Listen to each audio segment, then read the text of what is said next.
Testing weather stripping before finishing the jamb installation prevents misalignment that leads to drafts and moisture problems. When we test fit weather stripping early, we confirm the profile compresses correctly against the door without excessive force or gaps. Start by cutting a sample length and snapping it into the jamb channel to check engagement. The strip should seat fully without deforming the channel. If the door drags or does not latch smoothly, lightly trim the notch depth on the jamb or reduce the shim thickness behind the stop until closure is smooth while maintaining contact.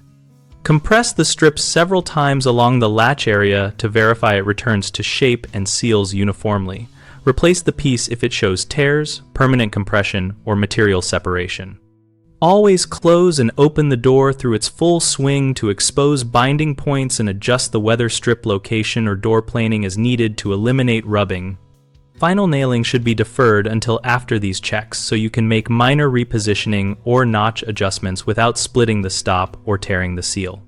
Common mistakes include forcing a too thick seal into the channel, which causes binding and premature wear, so try a slightly thinner profile or trim the notch depth and retest.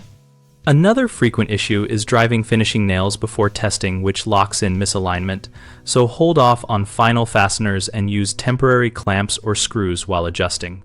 Finally, some installers reuse damaged or old stripping that looks fine visually but has lost resiliency, so inspect by compressing and replacing any strip that does not rebound fully. BigHomeProjects.com connects homeowners with local contractors who can help with door jamb repair and weather stripping tasks, and we also help contractors find work and showcase their services.